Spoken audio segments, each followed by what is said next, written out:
sound too good from your all end.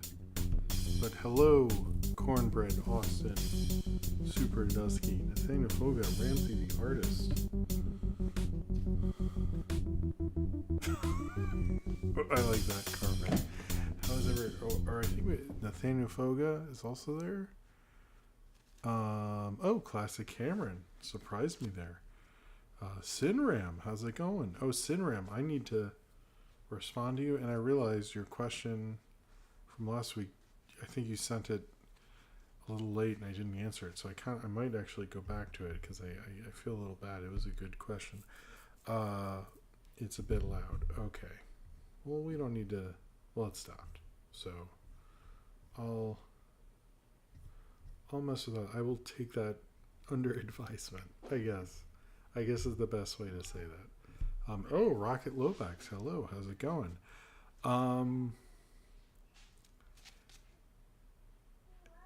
It was, but it was a good question. Okay, well, I should respond to your message either way. All right.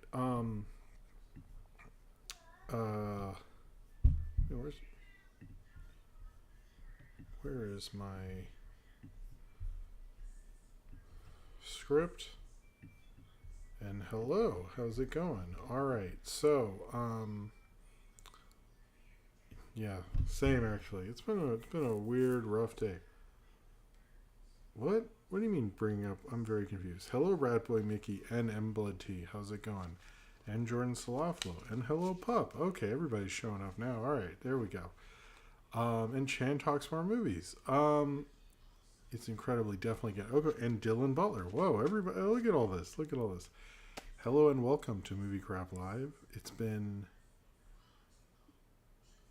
a bit of a crazy day. There's been a lot going on, and I'm a little burned out from the day. And even before I shot this, I was like, let's shoot the Beetlejuice review, Beetlejuice 2 review, and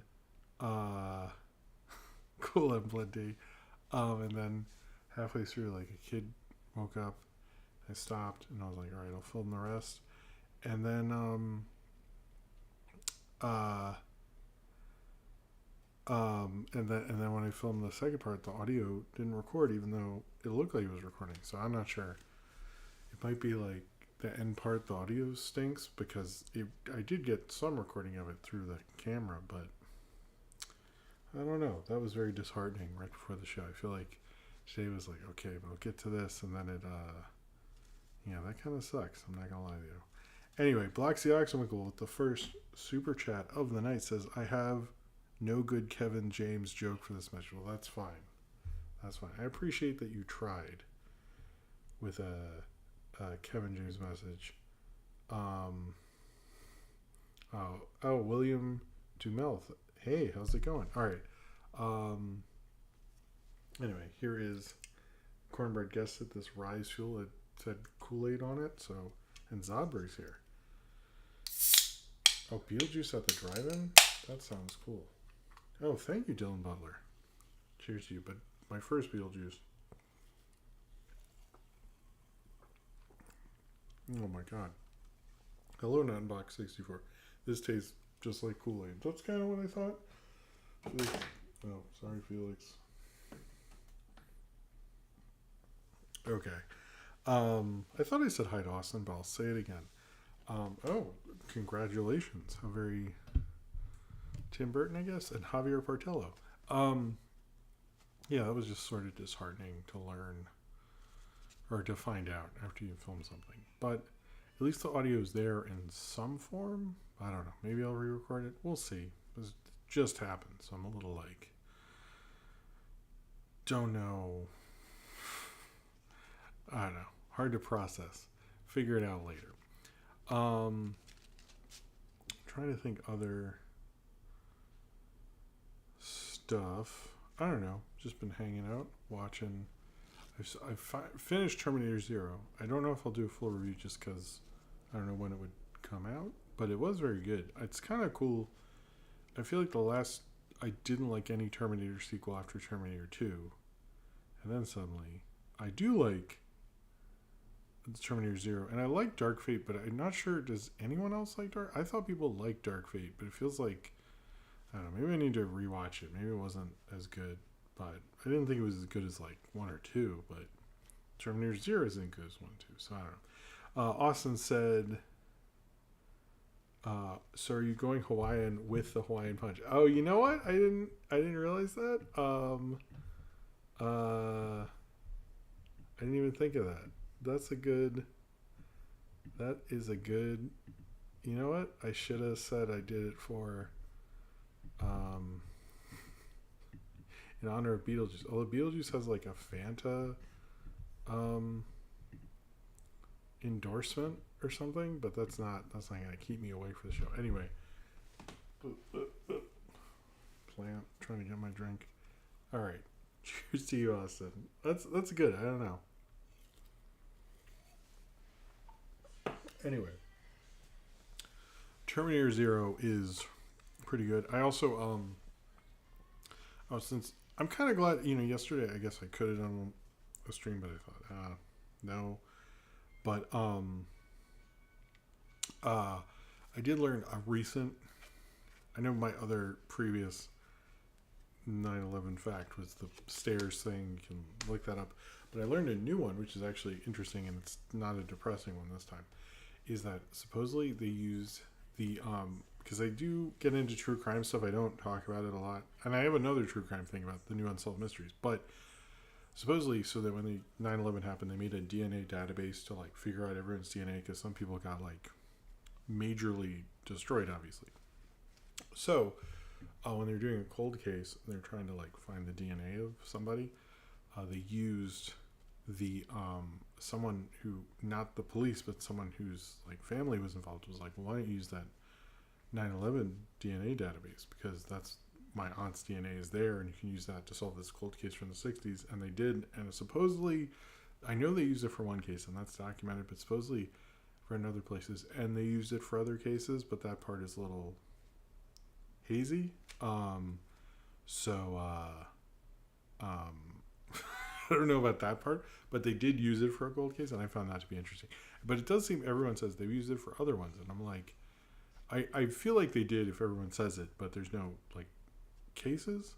But I thought that was interesting. Is like, but apparently it was just suggested by some dude. It was like, hey, you know what you guys should do? And it was like a good suggestion. I was like, I find that interesting. We don't talk, I usually just bring up they were supposed to have more staircases, and they got away with it. And obviously that's the only real inside job thing, is someone wanted to sell more office space. That's the real dark side of. Anyway, sorry. That's dark. I'm trying to think things I watch. We've been watching Broad City, and I really like Broad City, and it's a wonderful. I don't know. We need to talk more about it, because that is a fucking hilarious show. Like really, really funny. I don't know. Very much holds up. Trying to think the other. I did want to bring this up for Unsolved Mysteries. I saw the new Unsolved Mysteries season. It's decent. I almost made a short about the one, but I never. Anyway, doesn't matter. But there's one episode where they covered this girl who was like sort of murdered at her college, and they go through the various detectives who've covered the case over the years. And it's the only Unsolved Mysteries I've seen where they go from one detective to the other. And I thought that was actually one of the better episodes of the reboot, and maybe like a decent episode. It was an interesting idea. Like, let's go over this case and all the people who've done it. They usually pick just the person who most recently did it, and the first one, and that's it. But like, it was a cool. Anyway, if you see the one, it's like probably the least exciting one. All right, I'll stop talking about boring or stuff. But yeah, I did see Beetlejuice. I'm excited for Wild Robot and Transformers. Trying to think what else I saw. We watched this like Scooby-Doo mysteries, and it was like Mama Cass was the guest, which was weird, because you're like, oh, I guess she would be the guest. Like she was famous when that happened and stuff. Still, I forget when she died exactly, but there's so many like bad fat jokes in it. It's pretty pretty unwatchable. Like, they don't make any ham sandwich jokes, but like it's like pretty much at that. That's real. I haven't seen Rebel Ridge yet. I really want to. I actually haven't seen the last Jeremy Saulnier movie.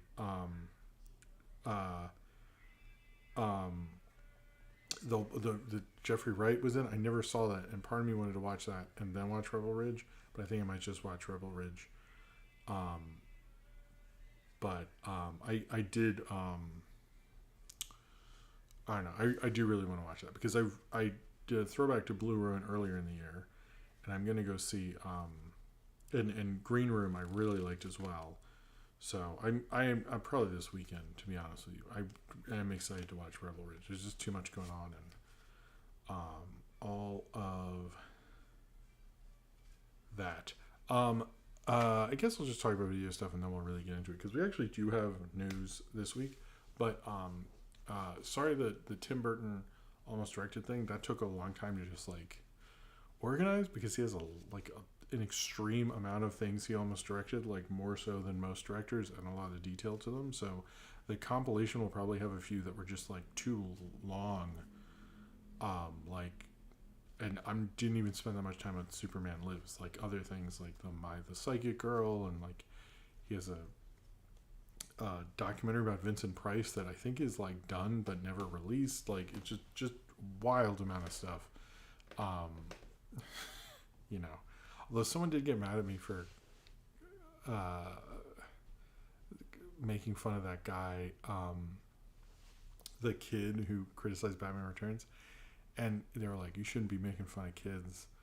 That's not fun. And I was like, lady, or person, I don't know if it's lady. I was like, I think that kid is the same age as me, actually. So, because they're like, you're like really old and you're making fun of this kid. And I was like, I think we are like pretty much the same age. So I don't, it's not like me making fun of a 10-year-old now. It was me making fun of a 10-year-old in 1992. So I don't know. Because there's a part in it where I mentioned the Batman Returns thing and whatever. But the Goosebumps movie is in there. Yes, he did in the late 90s. That is true. I wanted to do a Coppola one, but I'm noticing when I looked it up, Coppola has another extreme amount. And I don't know if I want to go to an extreme amount to an extreme amount. And they both were going to do My the Psychic Girl. And Blood Tea is right. That is true. I looked that up. So, I did saw about Chad McQueen. I didn't really get to look him up, so I might just mention him in Obits next week, just because I don't really want to do a shitty job. But maybe I'll just mention him and try to look him up more, because I don't know a ton about him off the top of my head. All right. So, first off, thank you for everyone who watched like the videos, like the Tim Burton almost directed part 1. There'll be a part 2 soon. Everything. What else? Sorry. The Big Fish review, which I'm actually really proud of. Trying to think what else. I did get the Beetlejuice episode 1 out for the 35th anniversary, so I'm happy that was done. This past weekend was a lot of like, because I needed time to figure out the Tim Burton script, so it was a lot of like things that I wanted to put out, but just sort of like, what can I get out, you know? So apologies if that felt that way. Or the Tim Burton stairs, which now are like Joker stairs. I don't know if I want to do that one. I'm not a big Joker fan. But yeah, there'll be more of that, and I think Beetlejuice is the original is the next one, and then I'll have to figure out what to do with Beetlejuice. Anyway, there's also Austin, I did like Austin put there's always a bigger fish, and I was like, all right, Ewan McGregor. That works. I didn't know about Batman Day. I think I've thrown back to Batman like a year ago for The Flash, but the throwbacks this week was Frankenweenie, which is Tim Burton's previous attempt to throw back to his kind of peak period style. And then tomorrow is actually going to be The Tale of Princess Kaguya, the last Isao Takahata movie, which is 10 years ago was released in America. So if you want to check that out. Also, I might do sometimes extra throwbacks on the weekend if... Oh, I do have a thing to actually reveal that's important. Sorry. Let me... Hold on. There is... yeah, I might do that sometimes, like, especially with the...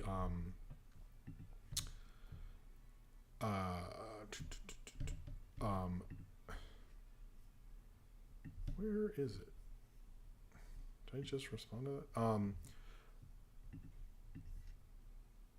Especially with like Halloween and stuff like that.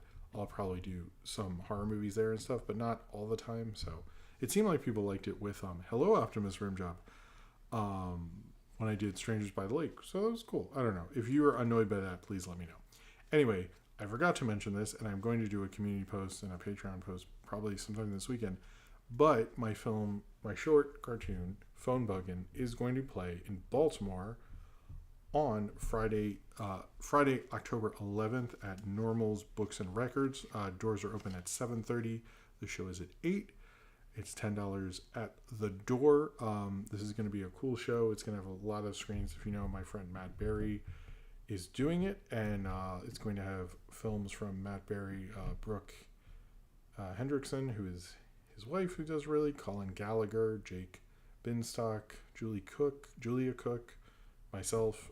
So if you're in Baltimore then, and you can check that out. So, hey, Phone Buggin's getting its second screening and in Baltimore, which is awesome. So I'll do a post of that later. I know I posted on Instagram, but I need to do a full, let the people know. But I wanted to tell you guys, because I'm kind of excited about that. That's pretty cool that Phone Buggin continues to play in England. What was that? Earlier at Pinewood Studios, and now it's playing in Baltimore. So, all the cool places. But it's nice that it's playing, and, Matt's been a long-time friend, and I feel like I like that it's playing in his little film collective, because I've always felt I'm part of that, even though I don't get to do as many as I used to, but I still think it's cool. Anyway, not what we do in the shadows, Matt Berry. The Matt Berry I know, who I make movies with sometimes. All right, let's move on to the actual show. Sorry, maybe that took long. Because I forgot to do that. Hello, Medela Butterfly. Okay, this and everything I do is supported by you, the fans, either through my Patreon, where you get all sorts of, either through my Patreon, or when I do drink this energy drink to keep me awake and give me energy. When you give me a super chat and I read it out and all that stuff. Or Patreon, where you get all sorts of exclusive stuff like my commentary series, More Power in the Movie Review Vote, which the movie review vote video will happen soon. There's going to be a special thing with that, but it'll happen soon. And you get postcards, my commentary series, other exclusive stuff. You find out when I post right away to your email box, all sorts of cool stuff, and it helps me be able to financially do the show and pay bills and all those wonderful things. Go to film festivals, make flyers, all sorts of cool stuff like that with your contribution, and very much helps the channel grow. I know some people say that, but I make flyers, stickers, computers, all sorts of stuff is very much financially from that, if you didn't know, which I think I've said, but I just want to say that because that is actually what happens. But yes, and the super chats and all that. Also, thank you, Cinnamon, for saying that. If you're financially able to do so, I very much appreciate it. And it's always cool to do that and help me out. And hey, the more you give, the more chance I have to just do this and make even more tons of content and all that stuff. I don't know. Maybe I should have a Patreon goal. It would be a lot of money. But if I did have one, that'd be cool. Anyway, but that's, of course, if you're financially able to do so. If you're not, just liking this video, subscribing, or watching, I very much appreciate it. Thank you very much for being here. Thank you for your support in any way you can. It is awesome of you to do that, and thank you very much. Also, the Discord, which is a great community. If you like everyone here in the chat, they are all there on the Discord all the time. They do a question every day. I ask them what you want me to talk about in movie crap. They have everything from a movie discussion channel, or movie news discussion channel, an Ask Jim channel. You can suggest things, which Cornbread did for Betty Boop for President, which I need to do at some point coming up. All sorts of cool stuff. They're also doing a watch along with A Town Called Panic on Saturday. All sorts of really cool stuff, as well as Cornbread does the thumbnail predictions. It's a really cool community. It's really wonderful. It's the Discord I'm most active. Yeah, I think it's like, yeah, pretty much. It's the most active in. And there's the licensed playing card channel, which I need to do these, I guess it's, what's it called? Whatever it's called. The Blade Runner style. Whatever the Blade Runner style is. I need to take a picture of these. I like these so far. They're kind of different.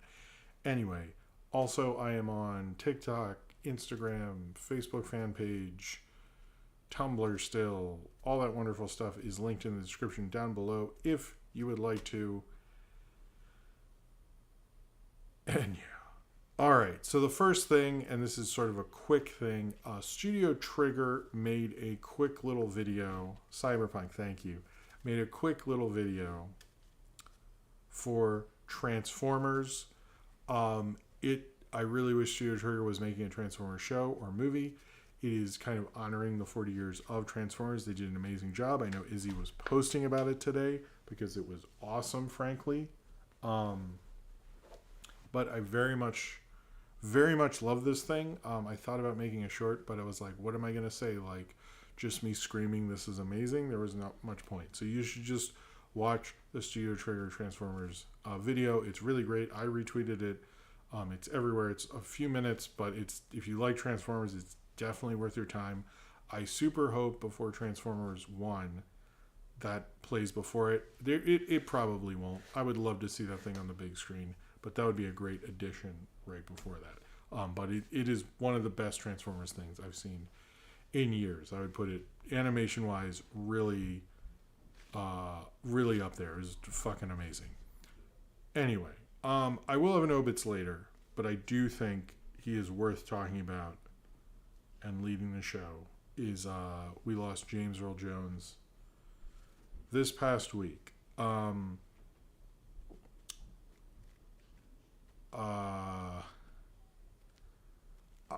James Earl Jones has always been a great actor in my mind. He's an actor I've known because of Star Wars.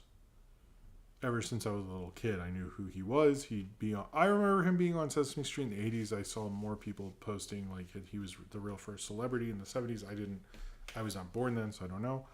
But obviously he was in The Lion King. He was on The Simpsons. He did The Raven on the first Treehouse of Horror is absolutely amazing. I love listening to that as a kid. Like, growing up in Baltimore, Edgar Allan Poe takes on a whole new medium and stuff because his grave is there and he was there and stuff. But I love his performance in that first Treehouse of Horror. He's in Doctor Strangelove, early days. Like, it just felt like as I was learning film, you kept seeing him. Either through Field of Dreams, where he does probably a better, like, I think I tweeted something like he did a better J.D. Salinger than J.D. Salinger, but like, I think he kind of did. Coming to America, which I recently got to rewatch, and I was like, he was great in that. He was just overall a great actor, not to mention all the stuff he did with the August Wilson stuff when people were playing clips of Fences. Just like a really classic, like, I can't think of a bad performance from him because he had such a commanding presence and he knew how to use that presence either through Darth Vader or Mufasa or, everything he did with his life. And I haven't even seen like the thing, I think it was like the boxing film that got him an Oscar nomination that really launched him and all that. I don't even know if I fully have witnessed that full career. And I know everyone's just posting like fucking Mufasa, Darth Vader memes and stuff, but like he had such a more rich career than just those two things. But at the same time, like those performances are so all-encompassing and take up so much of pop culture. He really was one of our great actors, and to the point where like I think people underappreciate him to a certain degree because he's like, who doesn't know his name? You know what I mean? Like everybody knows that guy's fucking name, and everybody can think of a great performance he did. Like it feels like a given. And I do think like we sort of don't think about him and all the other roles he did other than the big ones. But he did a great role. I know he gave permission to do the AI bullshit with Darth Vader, unfortunately, but just really, really a great actor. And it's sad that he is no longer with us, but he was pretty much retired. I think Lion King, the remake, was the last thing he was going to do, I believe. Oh, he is in the Mufasa movie? I didn't know that. Oh, that's interesting. That he got to work with Barry Jenkins at all is actually pretty cool. I didn't know that. I didn't know he was in the movie. I didn't look that up. I'm just going to take your word for it. Chan talks more movies. I'll take your word for it. I'll look it up later though. But yeah, he's just always been kind of a great actor ever since I've been into movies, and I feel like as I was growing up and getting into it, like Clear and Present Danger and all that, he was great in that with Harrison Ford, which is, man, I gotta say that the I know this is like not what I was saying, but his he was in the second. I didn't see the second Coming to America. I didn't see the follow up to Beverly Hills Cop either. I need to do that. I've actually, one of the things I kind of want to do is go through the career of Eddie Murphy, because I sort of think he is under. I don't want to get into my Eddie Murphy stuff, but I sort of think he gets undervalued in terms of how big he really was in the 80s. But anyway, sorry. I know I can go on. Trust me, this is all just me talking. So anyway, he was one of our great actors. I think it was a major loss. But at the same time,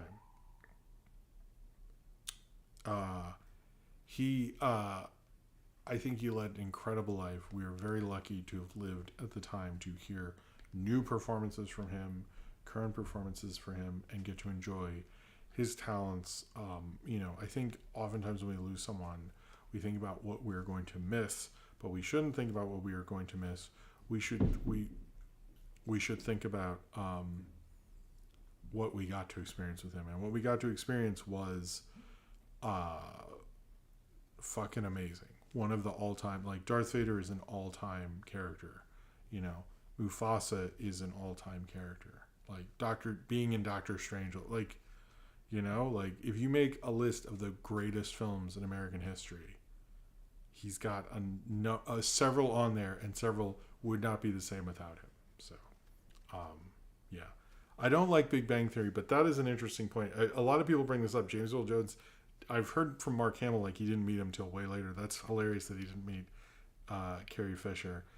No, my thing with Eddie Murphy is, well, one is because I was little when the Eddie Murphy stuff was airing on like syndicated TV.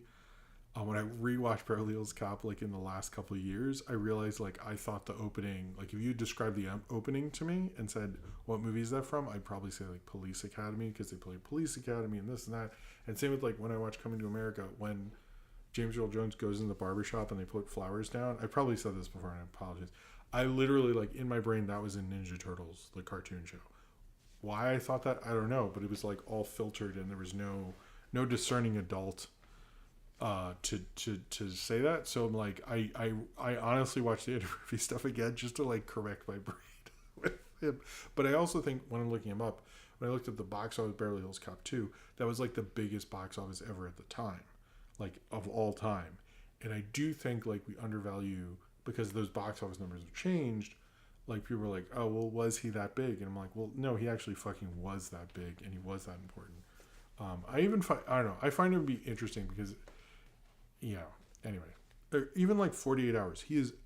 48 Hours is really good, but like no one could watch that now because basically like a black guy and a white guy throwing racial slurs at each other, like the whole movie. Anyway, I think Eddie Murphy's extremely talented, and when he hits, he really hits. Like Dolomite, My Name. Oh my God. Anyway, all right. So I have two Spider-Man things. I want to do them back to back. So if you just want to, I don't know if I'll get to timestamp because I feel like I'm just gonna like pass out as soon as this is over. Okay. Beverly Hills Cop did not outgross E.T., but I'm sorry, I meant opening weekend. It did not outgross E.T. I mean, maybe in offensive gay jokes, but look, Beverly Hills Cop 2 had more offensive gay jokes than E.T. Unless you want to go through it and count. I don't know. Anyway, so we're going to do two live action Spider-Man and Spider-Verse, and I will get into the...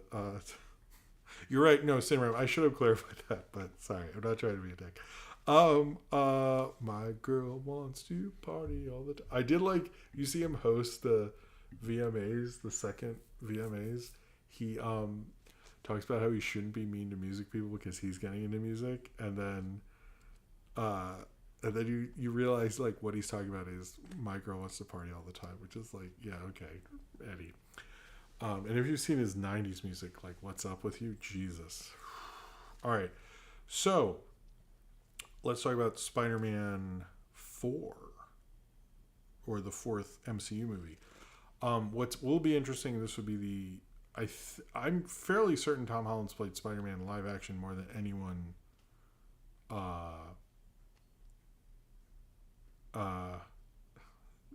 yeah, I'm probably going for too long. I think he's going to end up filming more footage of him as Spider. I think he already has, but if he does Spider-Man 4, he would now have done more movies as Spider-Man than anyone ever, which I think is pretty amazing. But it was announced that the director of Shang-Chi 2, Dustin... Hold on. I want to make sure I say his name right, because I was stupid and didn't... Dustin Daniel Creighton. Okay, I knew his name, but I just want to be sure. Is going to be directing Spider-Man 4. We don't really know what's going on with the plot of Spider-Man 4, and there's always been this rumor that Sony wants to do multiverse stuff because of No Way Home, which made $1.9 billion. And however, Marvel wants to do a street level thing. So we don't really know about that. I do think Dustin Daniel Creighton would do a great job with the Spider-Man movie. I like Destin Daniel Creighton. Thank you. Thank you. I do think he would make a good Spider-Man movie. And I think that's cool. And I'm like, okay, here we go. I think he did like, what was it, Short Term 12, which I've never seen. So maybe I should see that before he does the fourth Spider-Man. But here's the thing with that. I think Shang-Chi is kind of undervalued because anytime I talk to someone who's not even as obsessed about movies, but they want to talk about the latest phase of Marvel, almost everyone brings up when I say, this last phase hasn't been good, and I'll say, well, except like I guess No Way Home was everybody like that and stuff, and then someone will go, Shang-Chi. I like Shang-Chi, and I'm like, you know what? Actually, that's a good point. We kind of undervalue Shang-Chi. It brought Tony Leung to Hollywood, which nobody successfully did until then. I thought Simu Liu was kind of launched as a movie star, even though not much has happened with that. But people really do like that movie. Like I think it's probably more well liked than people realize. And so I'm always kind of surprised that like they haven't gotten anywhere with the second one. And then he was being moved to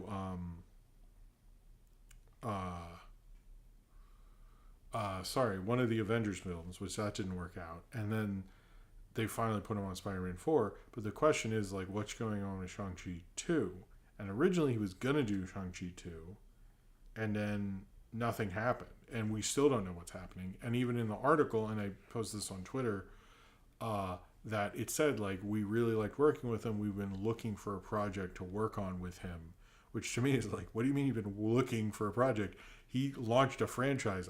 I think I'm sorry, what is going on right now? I was like lost. Like you're pretty much admitting, like if you read, but sometimes a lot of times, if you follow any journalists, they'll look between the lines and they'll sometimes put a quote from a story. And to me, that was one of those where it's like, you weren't like, yeah, we kind of wanted to go in a different direction, Shang-Chi 2, but we liked working with him, so we put him on this. They were like admitting like they wanted to work with him, and they wanted to keep working with him and wanted to work on another project, and like Shang-Chi 2 was obviously not in consideration. So I don't even know what's going on with that movie. To me, it's like get a new director, but I don't know. I don't know. Oh, he shot the Wonder Man show. I didn't know that, but it's interesting that film has been sort of forgotten, even though I feel like they should, if I was them, I would get on a sequel. Maybe they have better numbers than me or something that show they shouldn't. And I get that the Spider-Man franchise is probably their biggest, but it's fucking weird that they're not like, you know, if you want to get someone else, that's fine. But it's also weird because that was kind of a bigger movie, I think, internationally in terms of what it was able to accomplish. But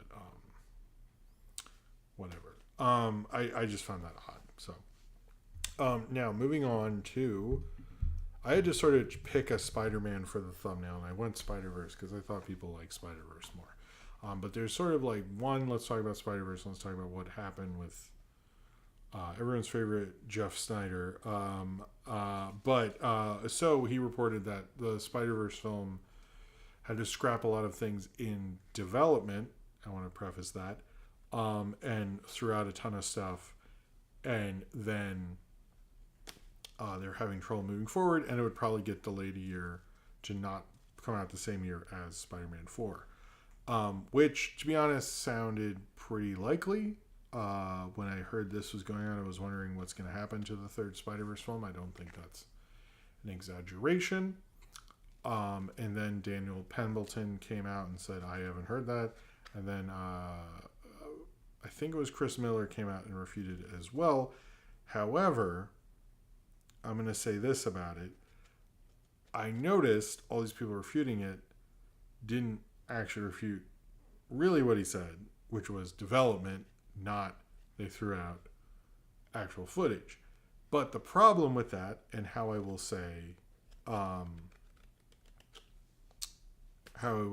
got confused, is Jeff Snyder has a paywall for his newsletter, which I do not pay for actually, and so no one could read. The problem, the real problem with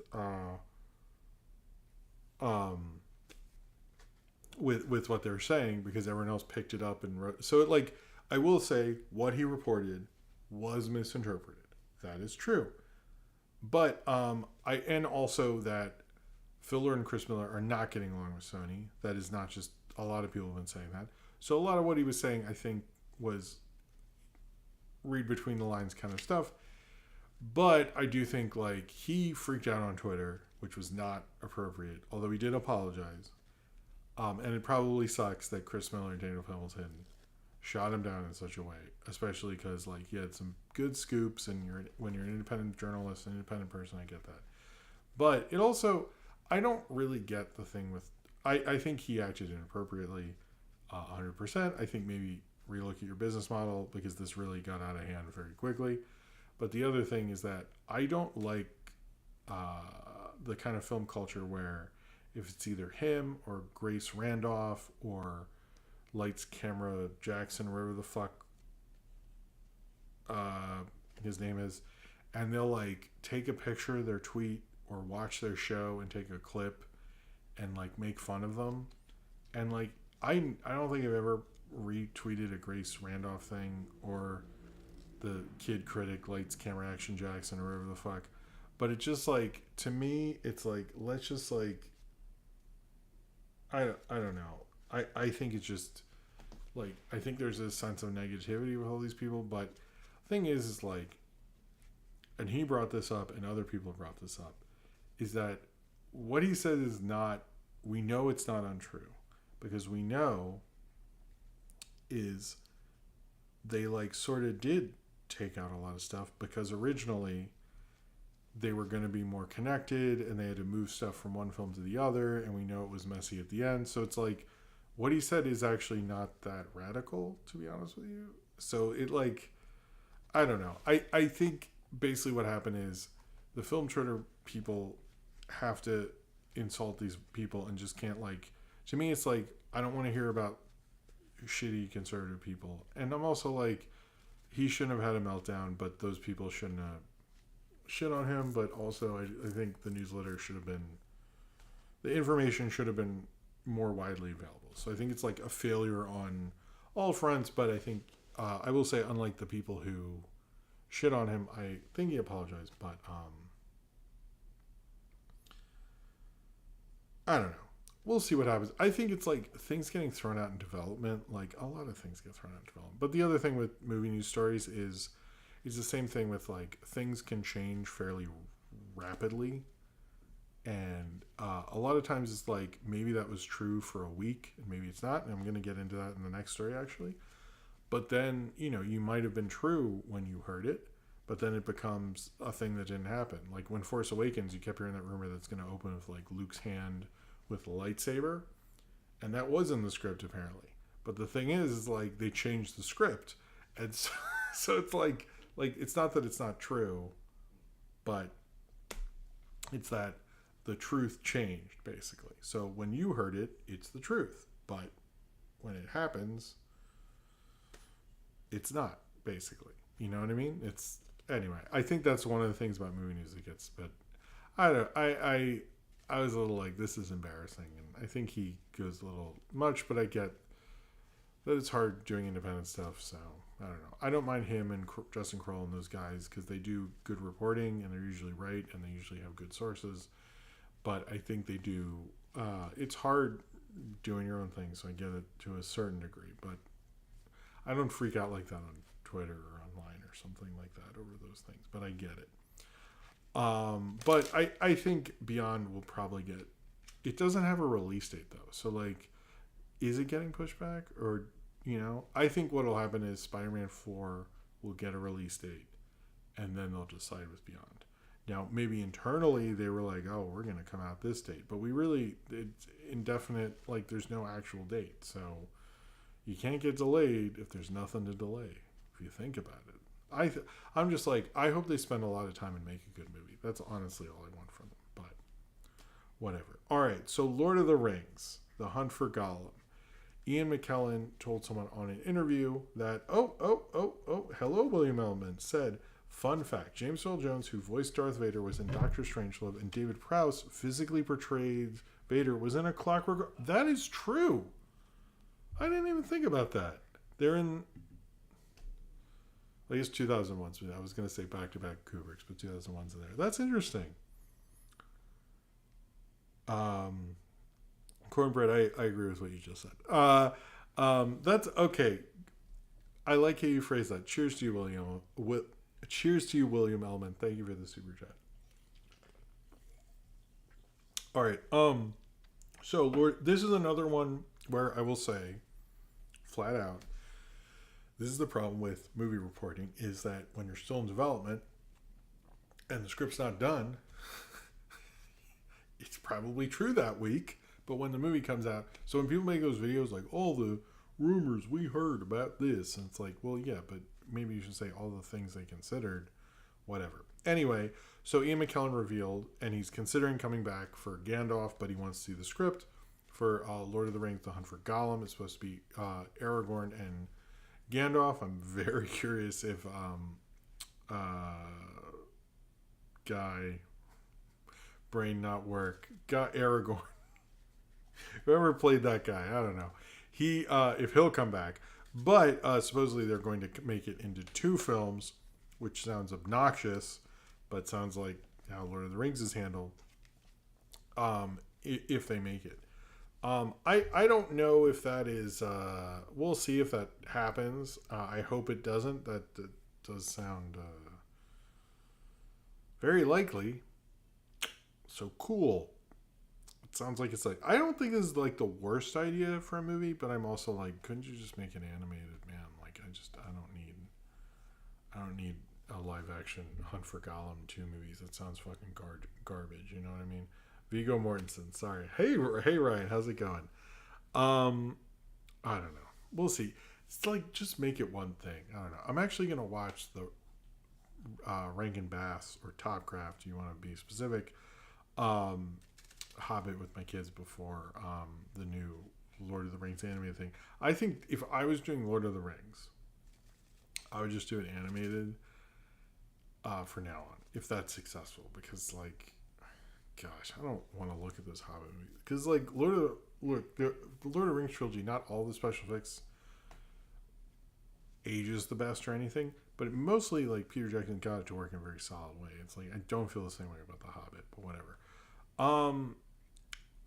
So apparently, according to John Leguizamo, they're going into production on a new Ice Age movie, which would be Ice Age 6. A lot of people said, well, how could they do that? There's no blue sky. Disney doesn't give a shit. And however, I'm very curious what subdivision they would put Ice Age 6 under. Although some people brought up, because they had that special on Disney Plus, this could be Ice Age 7 or whatever. I think it's Disney's all about the properties and the IP and all that stuff, and it makes too much sense to me. It's like, yes, here's the thing. Here's the thing that's gonna make the chat and everybody go wild. I'm gonna admit something about Ice Age. I've like never seen them, so yeah, never seen any one of them. Not seen one at all. It's probably the only animated franchise I know nothing about. Probably should get around to that. Just never seen them. Was too old. Was doing fun teenage things when those came out, so they were not on my wavelength, and it looked stupid when I was a kid. So Bob Iger would never. Thanks, Powers. So yeah, I've never seen an Ice Age. Not one. Sorry. Maybe one day. Maybe, you know what? If they make Ice Age 6, I'll see Ice Age, the first one. You're not missing. I like the chat is like, oh man, this chat reaction is hilarious. Jim, what the hell? Ice Age is a masterpiece. You're not missing much. Whatever, LOL. Maybe the first one, I guess. You're not really missing much. The first one was fun. I like the first one and the third one. John Leguizamo was a master actor. This is such a... I love... Look, I will say, I think John Leguizamo is completely undervalued. I think he's an amazing actor. I agree with that. Didn't they see Spawn? All right. So South Park.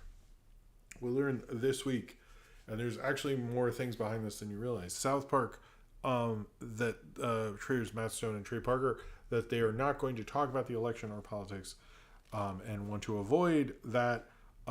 So they're going to avoid it and not come out with new episodes until 2025.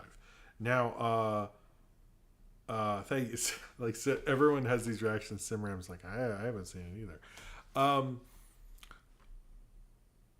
So I think this is kind of weak, but at the same time, like, I often think when you're going to avoid thing or you're going to take a year off and you're like a big artist, the smarter thing to do is to not say anything and then come back and be like, oh yeah, I was gone for like when Eddie Murphy did. I know I'm bringing it up twice. Eddie Murphy's the secret character of the supporting character or something of this show. He just like wasn't in shit, and then he was like, hey, yeah, I kind of took too much time off, sorry about that, and like haha and all that stuff, and like he kind of owned it a little more. But I've always thought like the Jay-Z retirement, look, Black Album's great. Really, you got censored? I'm sorry. The Black Album's great, but I did find I was like, you should have just done the Black Album. I was like, I don't know, maybe I'll come back, whatever. But I don't know. I thought that was kind of lame, to be honest. But the real reason, and let's get on to that. Oh, hold on. Leguizamo had an amazing 2021-2022. Encanto, The Menu, and Violent Nights, all amazing movies. Okay. Did you mean Silent Night, the John Woo movie, Austin? Okay, you know what? He did. He's in John Wick also. We don't talk enough about that. So John Wick's getting its 10-year anniversary in October somewhere. But anyway, cheers to you, Austin. That is a goddamn good point. I used to walk by where he lived when I had a previous job, but the problem is like I had to learn to like not walk my route where his family went to school, because he'd always like look at me like, where the fuck are you doing? And I'd look at him like, holy shit, Spawn? And then he was like, get away from me. The Santa movie. Okay, thank you, Ryan. I was thinking of Silent Night. Yeah, so the real reason, and I believe this to be the real reason, is and they say that Paramount needs to figure their shit out. They are sort of telling you the truth in that. So the whole lawsuit with Warner Brothers and Paramount, and basically what happened with Warner Brothers and Paramount is that they signed a deal to have all of South Park on HBO Max for a certain period of time, and they got a ton of money. And then they did the specials, so Paramount Plus could have South Park content since they don't have any of the 20, however many seasons there are. However, when in 2025, Paramount Plus will get those other seasons, and there's a feeling among many, including Mr. Johnny Tuchellos, and I've seen it in other places, that they don't want to make a new season, which would just go to Paramount Plus, when that would be all that there is there. So what they want to do is wait until Paramount Plus can be like, we have all of South Park and here's a new season. So there's actually a reason, like a financial reason for them all to get that to work. Like it works out better from Paramount Plus. I actually think Paramount Plus underrated streaming service. Although I gotta say, guys, not letting the Video Music Awards on, like if you have cable, it's on 120 channels and it's on this and it's on that, but they won't let it be on Paramount Plus. I'm like, Paramount Plus needs to get all of their shitty deals everywhere else. Come on, Sandy Cheeks should be on Paramount Plus. They need to get all that stuff on Paramount Plus and promote. It'll help promote it. But so probably one of the bigger reasons they wanted to skip the election is because it was like too messy to make new episodes. And supposedly they owe another special, but it seems like they're going to just avoid that because Paramount Plus is like, let's just get here. And the other question is, will they keep doing specials when they have no real reason to do them anymore? We'll see. I guess the real question is, what will 2025 look like for South Park? But I'm going to be honest, I think they're actually being really like, no, we're doing it for this, you know what I mean? And we're doing it because we said so much about Trump, and maybe that's a tiny bit true, but I think the real reason is like, financially it will work out for them in the other way. So, they upload something. Wow, that's interesting. Ryan said, I will get to the super chat. I'm sorry. I saw Paramount fuck up and upload something from the VMAs onto the Nickelodeon YouTube channels, including. Wow, that's funny. All right. Ramsey the artist says, I'm not against them covering modern topics through the show, but I feel there's really not much more to say on the election than many others haven't already. I think that is probably part of that. Cheers to you, Ramsey the artist. Thank you very much for the generous super chat. I do think that's part of it also, but I think like the main motivation is, what if we just wait? Because they're a Paramount Viacom show. I'm sure Paramount Viacom is rewarding them in some way. But maybe it is a combination of the two. Maybe they're just like, this is complicated, leave me alone, which is probably more of it. But I don't know. I do think I like, as time goes on, I like the non-specific episode, current events episodes more than the ones that are current. So maybe it's about some of that. But anyway, cheers to you, Ramsey Harris. Thank you very much for that. Hello, Purple Goop. This is a quick one, but it was announced Michael B. Jordan is starring and directing in a remake of the Thomas Crown Affair. This will be the second remake or third Thomas Crown Affair movie. The first one was Steve McQueen and Faye Dunaway. The second one was Pierce Brosnan and Rene Russo. I've only seen the original, actually. The original is great. My only thing with this is that he would have to find an amazing co-lead. I think he can do it. I really liked his direction in Creed 3. I think Creed 3 was talked about a lot and is probably the film that got hurt by the Jonathan Majors thing more than anyone, because I've heard no one talk about it after the Jonathan Majors thing happened. Even though he plays a bad guy, so I don't like, you're not watching that movie and going like, wow, I don't know. Anyway, I still like Creed 3. I liked his direction. I like how he did the fight. He's very anime influenced. I think an anime influenced Thomas Crown Affair remake with Michael B. Jordan sounds interesting to me, but it all depends on the co-lead. I would get somebody, it depends on who he wants to go with. If, I guess the more interesting thing would be to go with two black leads. I think that would depend on how he wants to go with that. I think Keke Palmer would be great, but it depends on chemistry and all that stuff. So I hope he gets somebody cool. I think that could work. All right. I know this is one of the bigger stories, and I wanted to talk about it. The deal with the Peter Cushing lawsuit with Disney, which is a little confusing. I can sort of go into it because my dad was actually an estate lawyer, so I've not that I have any precedent there, but I at least heard someone talk about it this as a kid, so it's like kind of a little more something I can sort of talk about. I thought about messaging him and I didn't, so that's on me. So basically what happened is Peter Cushing's likeness was used in Rogue One. It's been a while since you've seen that. It was told to us at the time, in terms of the public, that's the us I mean, that they made a deal, or they called the estate, which was his living heirs. They paid them something. At that time, we didn't know what that was. And even though they didn't need permission, they did ask permission, or at least clear it, because legally, I don't know if you knew this, they are allowed to use his image and likeness without their permission, but Disney chose to, at the time what we were told, sort of do the right thing and did get permission to pay them. What we found out through this lawsuit is they paid them like $20,000, which is not that much. And then it has come out that his estate actually did not have the right to use his image, or have the permission to use his image after his death. Basically, they did not have those rights. His friend did. His friend Francis, who is now a movie producer, but at the time, that was what we were led to believe in terms of the permission thing. I didn't know. I mean, they did ask them permission, pay them. Did they do it in a shitty way? Yes, but we didn't know that then. But so apparently his friend, who was his stunt double, but now is a producer, Peter Cushing was making a 1993 television film, A Heritage of Horror, which was actually not completed. He signed away his kind of image rights to his friend, not his estate, which makes this uberly complicated. Now, why the lawsuit is happening now, supposedly many have suggested that they tried to make deals with Disney and they gave them the legal runaround, and now they're finally suing them. Who knows?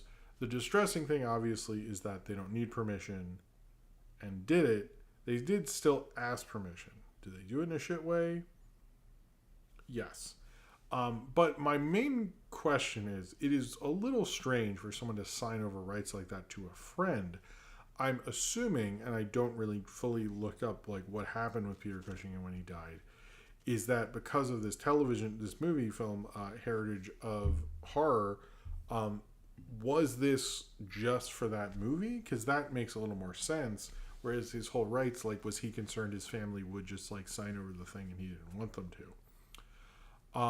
It's also like that Disney can just do this and also didn't do the legal, like, try to figure out if that had been happening, or like, did his family actually know, who apparently most of his heirs who had those rights have since died. Are they misconstruing what rights they had and Disney just assumed they did? And why would you not assume that, to be perfectly honest with you? Now, I do think it's weird they use the Peter Cushing thing. That makes me think, like, whatever happened with Ian Holm in Alien Romulus, like, what the deal was with his family with Disney was probably not a great deal, because supposedly we were told the estate signed off on that too, but knowing they just gave them $20,000 for a major motion picture and to have a moment that everyone would be talking about is kind of bullshit. So I hope they come up with something a little better than this, but this does sound like kind of strange. Like, you just don't sign over those things. And my only thing I can read into on this is that, like, why would he have those rights? And to me, it like sounds like it was just for this movie, but maybe he like tricked. I don't know. There's a lot of like questions about why someone would have those rights who's not a spouse or an heir, which is strange. You know what I mean? That's the part is like, that's odd. Like I almost am like, don't want to fault Disney because yes, they did do this. I'm gonna fault them fully for, like, they should have paid the estate more. That should have been like $1 million or something, to use your like fucking father shit. I think that's bullshit. But like there's like, why would Disney think he had those rights? Like, that's the part that I'm like, okay, but like, what's going on? I don't know. But that's like, why did the estate not know? Like, somebody didn't tell somebody something, and maybe Disney can be like, okay, this is weird, but if I were them, I would look into who owns the rights to some of these people who are going to use them. But it is distressing that they can just legally. I think there should be protections for people, and I have heard actors are already putting in their wills like, you don't have consent to do it. Obviously, James Earl Jones gave them consent before he died to use Darth Vader. Things like that. So we'll see what this is, but I am curious, like, this would be something that I would love to see, like, what happened, like, how this all works out, and, like, why he has those rights, like, over a family. Like, what's going on with that? Like, that's a little strange to me. Like, you don't just, like, sign over, if it was, like, that movie, I'm like, I'm with you on that. He didn't like the directors. He wanted to make sure he was okay. He was a stunt double. Cool. But it also just, there's a lot of things about this that are strange. You know what I mean?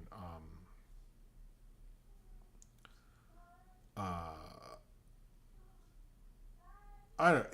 I get what people at Cornbread saying. It's not the most uncommon. It is a little uncommon. That's not like a normal, regular thing to do. People do it, but at the same time, it's like, did the family? I mean, they're dead. Whoever took the estate, supposedly, did they take $20,000? Be like, oh yeah, no, we totally, we got them rights. Yeah, we do, and like just took it. Like, to me, it's like somebody covered up something. So it's like somebody miscommunicated in some way. That's kind of what I'm getting from this. But again, like, there's more revelations coming from this. But next time we read that the estate signed off, we're going to learn, like, the estate signed off on, like, not, it's like a huge chunk of change, but not like what they would probably get if they were alive doing that role, which is kind of bullshit. I think they should have to pay them like a normal actor. I don't think they should pay them like a discount rate, especially like I'd assume, not happened to me yet, that it'd be weird to see your, dead parent or grandfather show up in a movie, even if you're aware of it, But yeah, I think there's more to this story, but either like I'm curious, like, why did it take so long? Why did the estate not alert them? Did they know and just were like hoping this guy didn't see Rogue One? Maybe I'm confused basically, but it is distressing learning how they actually got the permission. Sucks. And like, I was okay with it. It's like, you asked the heirs and you got the permission, that's fine. But if you're doing that, then whatever. All right, we're going to talk about some trailers and then we'll get into a few things. First off, the trailer for Wolfman, which looked great. I saw the bad Wolfman costume at Halloween Horror Nights, which is a bad way to reveal that. The trailer was great. I really like that trailer, and I think that gets into the kind of horror of that like you could become an out of control monster, and especially with your family. I thought it was a great interpretation. So far, I'm down for that. We got the trailer for, I mean, it looks cool. I'm like into the, like, let's take the Universal monster movies and do the Blumhouse thing. I think is a cool idea, and this looks like a good successor to what happened in Invisible Man. I might rewatch Invisible Man. That was it's weird to be like, that was one of the movies I saw in theaters in 2020 pre-pandemic. Like, how many? It's like Onward was the last one. It's like Onward, Weathering with You, Doolittle, Invisible Man. I should make a list of like movies I saw in the theater. I can't even see them, and I go, oh well. All right, we got the trailer for The Franchise, which is making fun of people making a superhero movie. I don't really get. The thing is like, every time, this is like The Bubble, which I actually shot a review for, never edited, but the movie The Bubble, where it's like, I don't think any of them really wanted to really engage with the thing, because even in The Bubble they act like the movie they're making is dumb, and it's like, I do not like Hollywood things where they treat the thing they're making like shit. It's like, I think it comes out way too cynical, and it never is really that funny if you're doing it that way. And I got the whiff of that from this, so I'm actually not. It's like, I used to love Hollywood stuff, but this, it kind of turns me off. Syndrome said they waited on the Peter Cushing lawsuit in order to collect as much of the film's revenue as possible. I mean, okay, sure, but how much? I don't know. If it was like a year, I don't know. There's a lot of questions about that. But cheers to you, Syndrome. That's a good point, to a point. We also got the trailer for Venom: The Last Dance, which looked cool. It's I gotta say the Venom. I like the Venom movies because we're all like, hey, I don't mind having dumb fun with Venom, and that's like what we're getting from it. And having other symbiotes and like having a horse symbiote and all that looks fun. The one guy who played Lizard, the actor who played Lizard in the first Andrew Garfield, is in this. If I'm not incorrect, I saw him in the trailer. Does that mean this is in the Andrew Garfield universe or something? Or like, I'm assuming he's playing a different character, but it's sort of weird because they always make such a big deal about that. So, I don't know. I always have fun with these to a certain... I never watch them again. The second one was, I remember, a little better, but... Yeah, Rice Efa. Yeah, he was in the trailer, right? I think he was. Anyway, it's it looks fun. To be honest, I'm more hyped for that than Joker too. So, we got a trailer for Salem's Lot, which looked okay. I don't know. I don't really understand the whole Salem's Lot thing. Like, I heard the TV movie's good. I know people have always wanted John Carpenter to do a Salem's Lot. So I'm like curious. I don't know. It's gonna be on Max. I have less reasons not to watch it then. Basically. All right, two casting things. Kathy Bates said she's retiring after her Matlock, which is going on CBS. Which I was like, yeah, but a CBS drama, like, look at what's going on about, like, what's it, Queen Latifah? Isn't she in The Equalizer or something? Like, that keeps going on forever. So I was like, I mean, you're sort of retiring, but, like, the show will probably go on for, like, 8 seasons or whatever. So, like, I mean, I don't know. Part of me is like, yes, this is your last thing, but where will we see the end of it? Basically. Yeah, I was like, oh, okay. I mean, that's fine. It's sad seeing Kathy Bates go, but I was a little like, I mean, let's see what happens to the show, because I feel like the older audience of CBS would be like down to watch this for a while. And then there's the rumor that Jared Leto would play Skeletor. At first, I was like, oh, I hate Jared Leto, so this is great. But then I thought, oh, fuck, I hate Jared Leto, but I like Skeletor.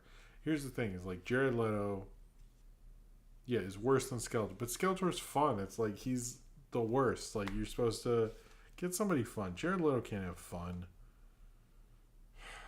Get somebody, like, funny to play Skeletor. Like, that's what I want. I want him to be like him in the Christmas special. I am not nice, I am not kind, and I am taking you to Hardprime. I should do the Christmas, man. I watched that Christmas special a lot when I was a kid.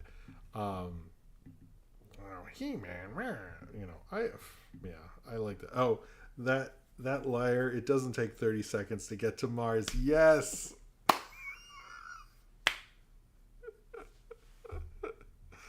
Thank you. Austin. I agree with what Will Poulter would be a great Skeletor. Thank you, Blood Tea. You're correct. Anyway, cheers to you, Austin. That was awesome. You got me. They were like casting him. I heard Allison Brie's Tilo, which was, I forget all the casting, but I'm like, I mean, I'm down for fucking He-Man. Oh, Jim Carrey would be a good Skeletor. And hello, Panavision. All right, box office. Let's hold on. Let's bring up. I should do by the numbers, but I'm like, so. Problem is with me is I'm a creature of habit, and I will keep using the same shit over and over. All right, so in a sense, Frank Langella got canceled. I forgot about that. Basically, what happened with the box office is every kind of warning that they kept getting about, if a movie opens big, nothing else is going to do well. They kept not happening over the summer. Guess what? It happened with Beetlejuice, which made $111 million over the weekend. Versus the number 2 film, which was Deadpool and Wolverine, which made $7 million. So you can tell, like, there was a major... Beetlejuice took up all of the box office, basically. It was the widest film by a huge margin, because again, like the second biggest film of the weekend was Deadpool and Wolverine, and this had over like 1,000. I think Beetlejuice was 4,500, and Deadpool and Wolverine was 3,400. So that kind of shows you where we're at on that. I think part of it is, and I forgot who responded to me. If you're in the chat, you can say it was you, I guess. That at first I was like, it is wild that Michael Keaton returned as Batman, and that just like bombed and didn't do as well and all that stuff. And then he returns as Beetlejuice, and it's $100 million. But someone said, we've had so many Batmans, and we haven't had Beetlejuice that's like laid dormant for all these years. I'm like, that actually is a good point. Like, it's like we've gotten no Beetlejuice content. It was like 92 since the cartoon, and then only the first movie, and that's it. Other than like the Universal stage show, or if we count that. So I think part of it is that. I also think there is a serious love, and I really got to say this, for the older Tim Burton era. The more I'm engaging with it and talking with people, almost everyone who asks me about Beetlejuice, or Beetlejuice 2, or Beetlejuice Doesn't Go Hawaiian, as I call it, is happy when I'm like, oh, it's like the old Tim Burton. And I think also like Frankenweenie did it, although I know a lot of people brought up Frankenweenie's got some of the racism in it.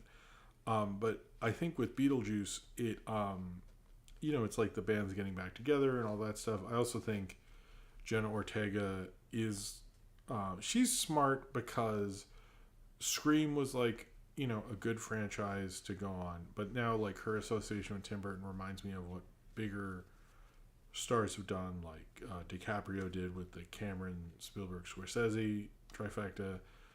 Tom Cruise did a lot with various auteurs. Like, being associated with an auteur is one of the best things you can do if you want to be an emerging movie star. Now, what she does with that, we'll wait and see. I think if I were her, I would do a starring vehicle at some point. But I think it's good for the industry. But this is sort of the box office that everyone feared over the summer, is that you'd have a huge opening and everything else gets depleted. But at the same point, it's like September. So like, I don't, the box office is not great anyway. So this is what's going to happen. I do think if Tim Burton, I hope he just makes movies like in this way, and that would be cool since he has all this goodwill. But yeah, it is apparently the second biggest September opening. The first being the first It movie, and the third being It Chapter 2. But I'm curious how this will play over the next month. I think October will be a little harder because of Joker 2, and I think there's other movies probably that I forget, but it'll be interesting to see how this plays throughout it. Deadpool and Wolverine has crossed over 600 million worldwide. Reagan has actually trickled down the right way. That wasn't a joke this time. Although it went down 36%, actually gained 16 theaters. So math-wise, like if it had stayed in the same amount of theaters, it would have gone down less. But I think it went down some of the least of at least the top 5, which is good. It's actually made about 18 million, and it is sort of hanging in there, believe it or not. Alien Romulus is about to cross 100 million worldwide. It's actually doing well in China. I believe it's going to cross about 400 million worldwide. I actually wanted to look this up here. It's made about 315. I'm sorry, why are people saying 400? That's not true, but it is actually doing well. Everyone I hear on a podcast is 400. It's 315. Anyway, it's 315 million, which is good, and it is one of the few Hollywood movies that's actually doing well in China. We also had It Ends With Us, which a couple of people have said is the most profitable movie of the year because it cost 25 million. It's up to 141 million, which is insane. Twisters went down a lot, but the thing with Twisters, which should be noted, is it came back to 40X last weekend, and it lost every 40X screen it had for Beetlejuice. So it's sort of like not probably as dramatic as it looks, because it was brought back and did better, and then it crashed, obviously, because it lost. And that movie's sort of made for 40X. I wouldn't really want to see Beetlejuice in 40X. I don't know. After I've done 40X, I was like, only disaster movie. If there's a disaster movie next summer, around my birthday, I'll do it again. It's a fun kind of date thing. I don't know. It was fun. Despicable Me 4 is getting up to 900 million. And The Front Room, which I didn't realize, and if William Ellman's here, he's the one who told me, it was directed by the brothers of Robert Eggers. Didn't know that. It was the film with Brandy, the horror movie. Bombed, actually, at number 10, only making 1.6 million. It was probably a really stupid-ass idea to open that against Beetlejuice. I don't know what the fuck they're thinking with that. And let's bring up Coraline. Coraline has made 32 million here in America and has made 51 million worldwide, which is great. I don't know what the gross of Missing Link was, but I think it outgrossed that one. Supposedly it basically this film that is like over like 15 years old is now making wait, who directed Reagan? I don't actually know. It is now making a ton of money, regardless of what's going on with Leica. And I know what's going on in terms of the workforce in animation is not good, and I'm not going to say it is good. But in terms of what's going on box office wise and what here's the thing about movies and entertainment is it very much works on precedent. And the fact that we have now precedent that a stop motion film can do this is good for the industry and good for future projects. So that is not a negative. Who runs Leica and their anti-union shit is I'm against that completely. But the fact that this made so much will help Leica stay afloat and make other things, and I hope their next thing is a hit because stop motion. I mean, we're getting Wallace and Gromit 2 is going to Netflix as well as Chicken Run 2 last year. So you know. Oh yeah, I did hear about the director of Three Ninjas High Noon is directing Reagan and Cats and Dogs. Soul Surfer. Oh, that was like a sort of a did okay. I'm trying to think if there's anything else. I guess Casa Bonita opened in one theater, so Hundreds of Beavers is still doing okay. And the last movie of the box office is called Sebastian. What's that? Sebastian Max, a 25-year-old aspiring writer living in London, begins a double life as a sex worker in order to research his debut novel. I don't know. Maybe I should watch a trailer. It's always interesting what's down there. I don't think there's much else, but basically, yes. The Crow went down 92%. Wow. Ouch. And lost pretty much all its theaters. Yeah, I don't know. It's going to be Beetlejuice stuff a lot of September. I am curious what the Wild Robot and Transformers 1 does. I'm also curious, like, how either will hold, especially because they're sort of opening around the same time. So that's going to be interesting. But in terms of right now, it's going to be Beetlejuice until then. So do I have any other notes on this? I think that's it. Okay. This is actually interesting. Sorry, I wanted to bring this up. People bring up how come reboots bombed last summer and didn't bomb this summer. This Beetlejuice wasn't considered a bomb, and part of that is actually because of cost, because of Indiana Jones, 5, and Dead Reckoning, and even The Flash. Actually, they wouldn't have been considered as big of bombs because of COVID stuff. Their budgets they got to like 300 mil a piece, and this only cost 100 million.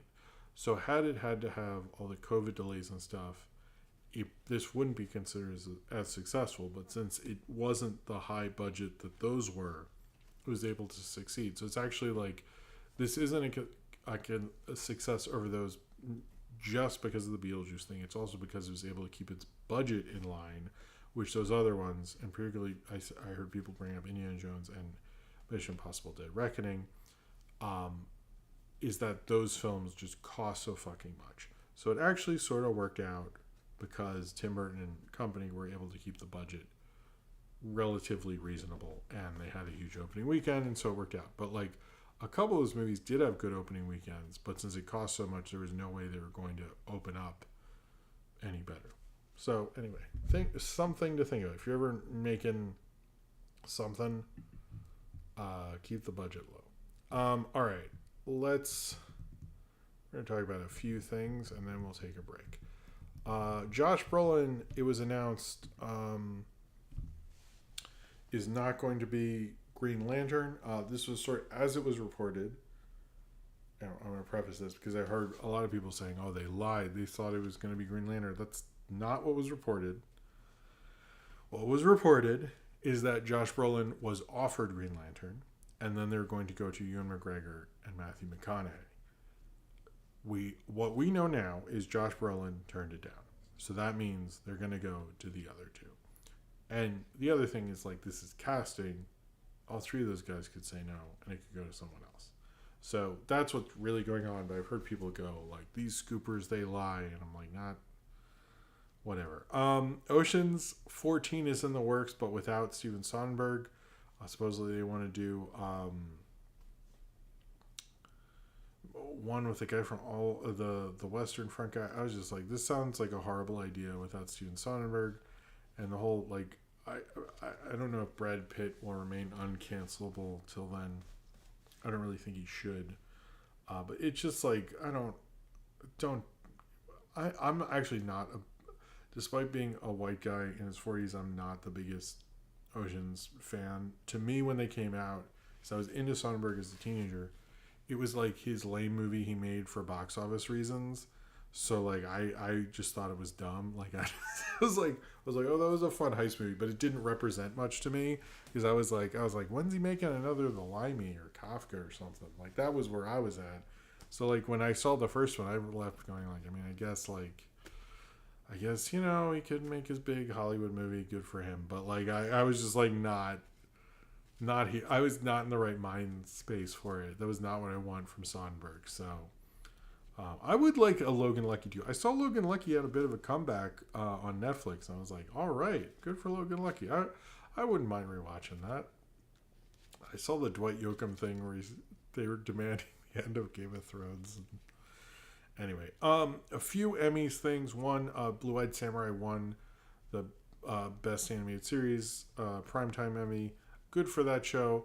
I know a couple people were like, are you going to do this? I guess this is the time of year you're all ready for my Simpsons gets over-nominated. Well, The Simpsons gets over-nominated. You should make room for new shows. I always think it's a big deal when a show that is not The Simpsons won. It did. I would have gone Scavenger's Reign, but I'm still happier. I'm still happy it wasn't The Simpsons. I didn't watch the fucking episode. I don't need to watch the new episode. The Simpsons has too many awards. Like, I honestly think they should have ended the show at this point anyway, but that's... I don't want to get in a thing with Tariq and Johnny Cellos and all them and go like, hey, when people shit on The Simpsons. I'm like, it's not, I don't hate The Simpsons. I just think, like, what are we doing? Like, honor new shit, man. Anyway, we should finish up here. Also, Eric Andre got an Emmy. The thing with the Emmys is, like, there's too many categories. At the end, you're like, wait, they have an Emmy for what now?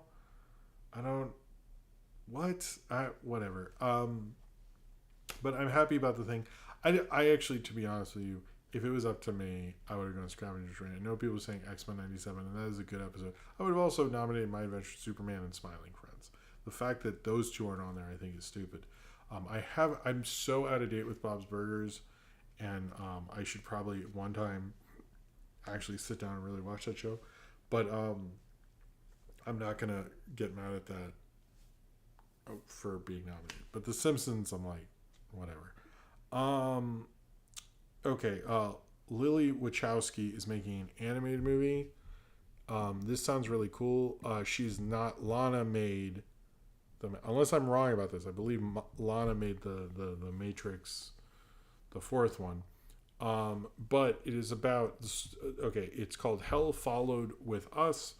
It is going to be a full-length animated movie based on the 2022 novel, I guess with the same name, about a trans teen who escaped a fundamentalist cult that causes an apocalyptic event destroyed much of the world's population.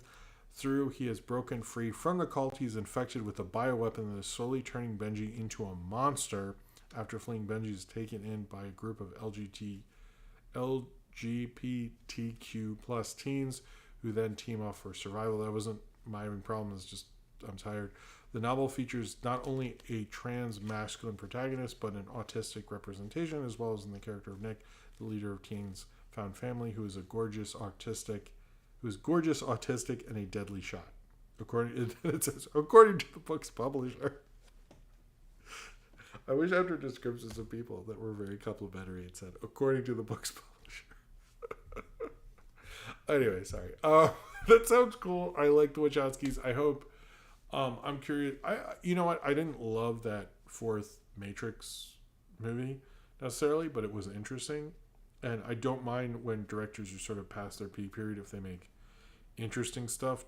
Tim Burton. But I don't mind it. It's a lot better when they just do basic shit. And it sounds really fascinating. It sounds really cool. I'm down for that. I'm down for that. I hope it works out. So there's apparently this Prince documentary. I had heard about it, but this is the last thing before the obits. It sounds pretty cool. Well, it sounded basically like that it got into Prince's abusive behavior and talked to everyone from, wives or girlfriends and allies and stuff like that. I think the thing with this is I knew Prince is like a total weirdo. If you read about like how his son died, his child died, and like he did some strange shit, no doubt. And so like if you're making an extensive documentary about him, you're gonna end up doing that. It's directed by the guy who made OJ Made in America, which in my mind meant it was really good. But supposedly the people who own the rights to Prince's music are sort of blocking it, and this film is probably not going to happen. Which also stinks. It's like this is his follow-up to OJ Made in America. The fact that it can't come out, I think, is a little kind of sucks. So we'll see what I don't know. I hope it comes out to a degree, but I'm curious what it unearths, how it does it. But it's like if that is true and that's how he was, then it should be released. I don't understand that one. All right, let us go to the obits, and we have a few on here. Peter Renaday, who is the voice of Master Splinter, and the voice of countless others, I think was sort of one of the many voices of my generation, and did so much wonderful voice work. It's I know he was in his 80s, but he has quite the legacy. And I was actually talking to someone. I don't know how many Master Splinters are still alive because he's dead and Mako's dead. And someone suggested to me that the live action Splinter voice is also dead. So are we just down to Jackie Chan and whoever? Well, who was him in the Michael Bay ones? I actually don't know. But he was a great actor and will sadly be missed. But also the voice of Sailor Jupiter, who was a voice actress in Japan. Ami Shinohara died this past week. I used to watch the Sailor Moons in Japanese, so I definitely heard her work, and she's a great voice actress.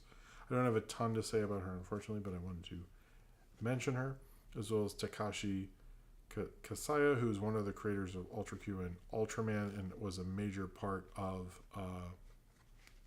Kevin Clash is still alive. Wait, is he the Elmo guy? Okay, Ryan, I'm wrong about that. Isn't Kevin Clash the Elmo guy? Takashi, because he was one of the creators of Ultraman and Ultra Q, and was very one of the reasons for Ultraman's success, and made sure it worked on the network, and deserves a lot of respect for what he did. Also, we have John Cassaday. It is him. So, I mean, he's dead to me, so that counts for something, right? No? I don't know. He's not dead to me. I'm just being stupid. Sorry. John Cassaday, who was a comic book artist who worked on particularly Joss Whedon's run on the X-Men.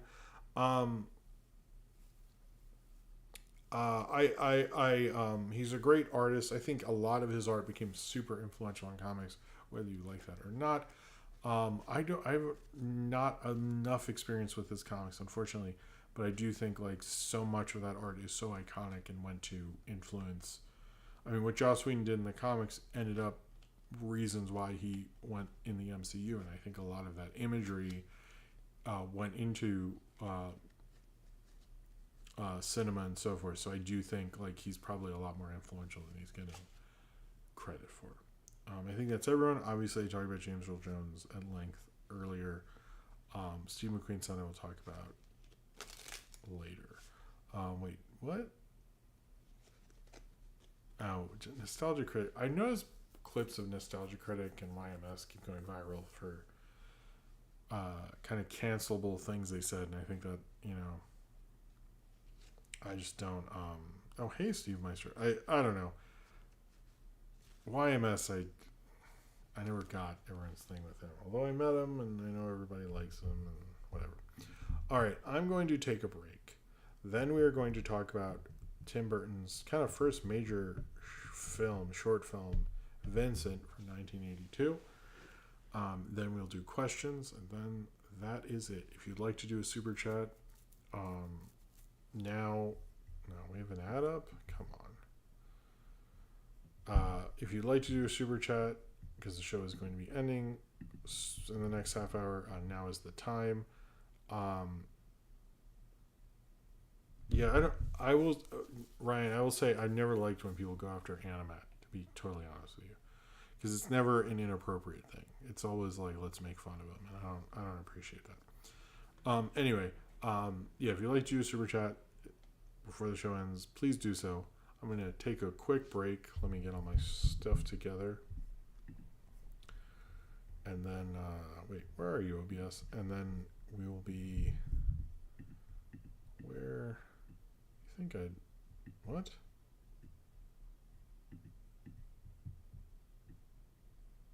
Why isn't bumper? Okay, well, the usual bumper is not coming up for some reason. I'm confused about that. I'll just have the one of me eating popcorn that Ace the Wind Rider also made, so, But anyway, enjoy this guy. I'll be right back, and then we'll start the show again. And thank you all for being here. I will be right back.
Okay. We are back. I hope you like the other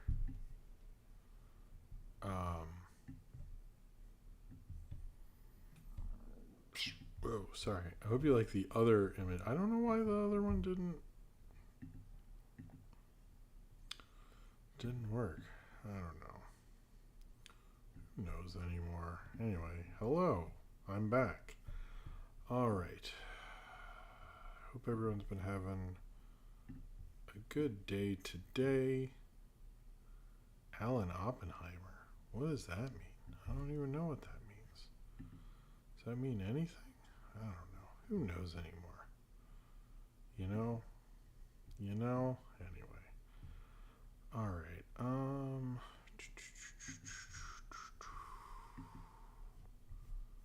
Okay. Let's talk about wait.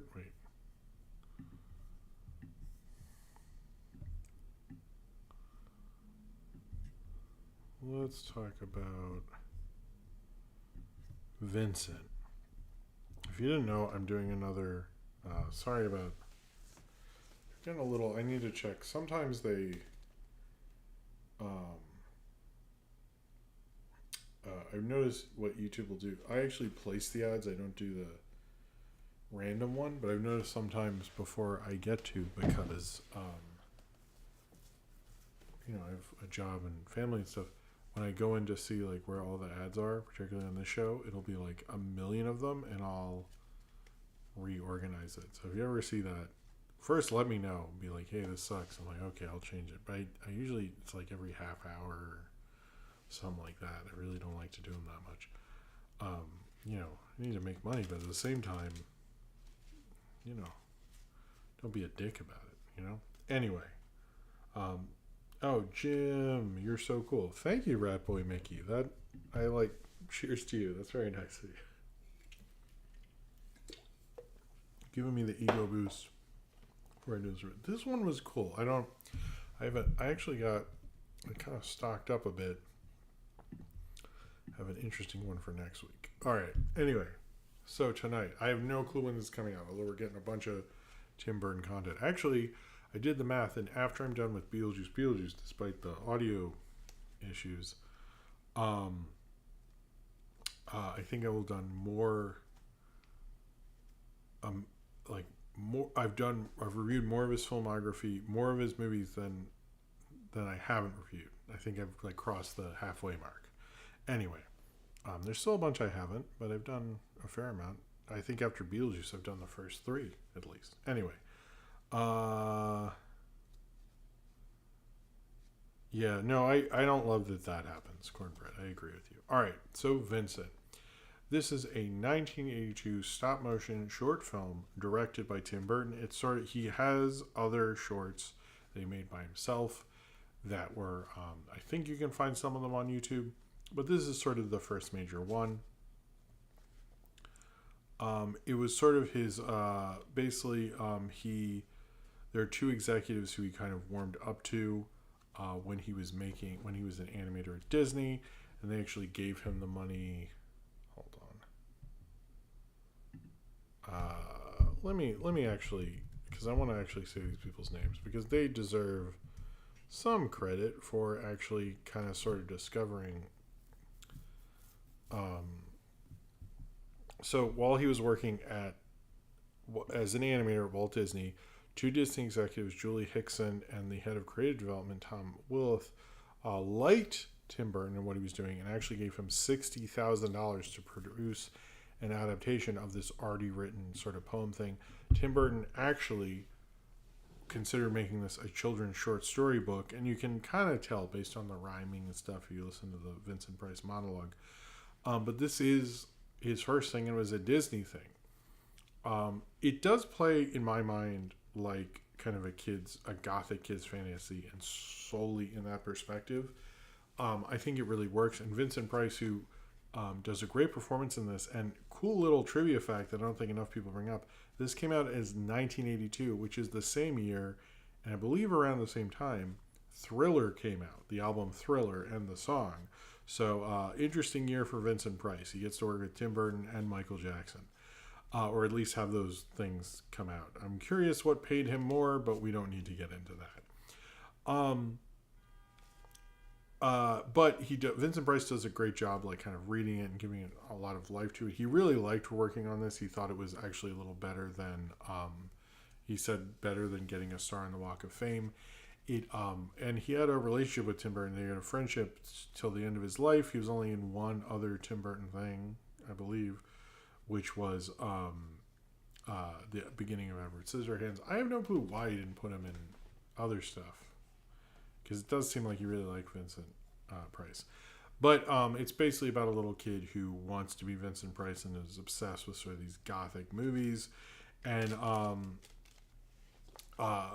especially the ideas of like Vincent Price horror movies. And it kind of plays like a good Calvin and Hobbes strip where his imagination takes wild and stuff, to the point where like I think I saw this before. I'm not sure. The availability of this film was weird. I'll get into that. But like his ending part where he's like fully into his weird goth fantasy, when I was a kid, just played like, you know, a kid being dramatic, and I think I took it a little more seriously. Now I'm like, well, that's funny. He's a kid who's like super gothic and like believes like the world, you know, the world's gonna end, and like he has a wife who's dying, and like it's so ridiculous. And Vincent Price plays it like the kid would want Vincent Price to read it, not as like most people would read it as like this kid's being silly, which I think adds an extra element to it. You're really in this kid's perspective, which I find really interesting. I do think Tim Burton really loves his perspective and stays in it so much he barely comes up for air. But this was kind of the beginning, literally the beginning of that. As much as we're talking about how the original Beetlejuice was, this is literally the beginning. It was shot in stark black and white in the style of German expressionist silent films like The Cabinet of Dr. Caligari. If you are a big Tim Burton fan, by the way, see the Cabinet of Dr. Caligari. It is like so influential on his stuff. And you can really see that come out. People say you can see Jack Skellington's in here. I don't. Sort of, not really. You see other kind of characters from Nightmare Before Christmas. This was done with Disney animator Rick Hendricks and stop motion animator Steven Chodo and cameraman Victor Abelov, I think, and Tim Burton. Not much, not a huge crew. And I noticed it says like designed, written, and directed by Tim Burton, but not animated by. I'm curious how much he did for that, or this other guy. The Steven guy did more of it. But it creatively, it really, really works. It's a really fun little short. I was always more of a Frankenweenie kid. And I sort of remember seeing this on a Frankenweenie VHS, but it didn't have that. This doesn't get a lot of releases. There have been bootleg releases. And the only official ones that can be found on the 2008 special edition, collector's edition, or whatever, of Nightmare Before Christmas. And was as a bonus feature, and was on this thing, Cinema 16's DVD and American short films, but mostly it's in the Disney Vault. It is not on Disney Plus. I saw it on YouTube. I have no clue why you would not put this on Disney Plus, like what their deal is with that. Is there a rights thing? Are they just being dicks? Probably that. But I think this is a nice introduction to Tim Burton. I think Frankenweenie was marketed a lot better. I'm surprised this isn't as available. I'm not exactly sure why you would want it to be unavailable. I guess because like the Vincent Price, and he did work on another Vincent Price thing, which I'll talk about in my Tim Burton almost directed like a documentary about him. But this is sort of the biggest thing he made with Tim Burton. It only played in one theater for 2 weeks before the movie Tex with Matt Dillon. That's probably the widest release it's ever gotten, other than being a bonus feature on a DVD. It sort of is just like interesting little studio short. And I think Tim Burton did a good job with it. I think you could probably still make this into a short story, Disney, but whatever. It's interesting to see where he came from and where it all kind of started, as this is pre-Frankenweenie. And I wish he'd go back to more of his Vincent Price stuff. I think, you know, if he eventually released the documentary made on Vincent Price and put this on here, I think people would be down for that. And I think it's like fun to think of him as like this weird little kid who had an obsession with Vincent Price or Bela Lugosi or whomever, and like loved like, you know, watching him and imagining this dark, weird world. And I think it like kind of gets into like kind of what makes Tim Burton fun. It's not as funny as his later stuff would do. It really like loves the smell of its own farts to a regard. But I do think it really works, and it's cool that these two executives had so much faith in him and let him make a short like this, especially of his interest. I think it shows, how much promise that style had, how much promise he had as a young man, and what he could really do as a storyteller, because this is very much, he picked a perspective, he told a story, and he really did it well in a unique way. It probably doesn't feel as unique because we're watching it now when we've seen countless Tim Burton movies. But, I sort of remember this on a Frankenweenie VHS. I don't know if I'm right about that or not. But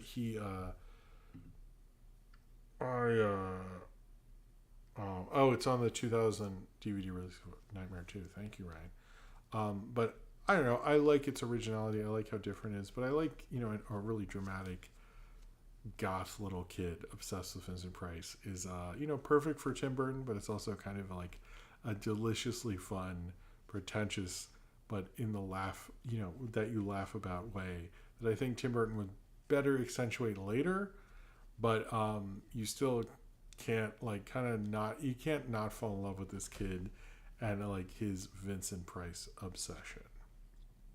All right. Let's do the questions. Hold on, I'm going to write questions below.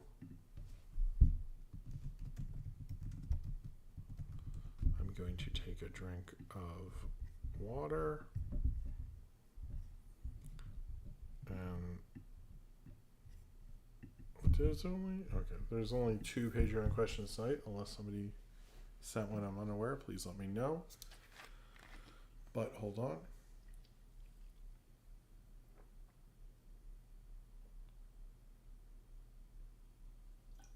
Okay.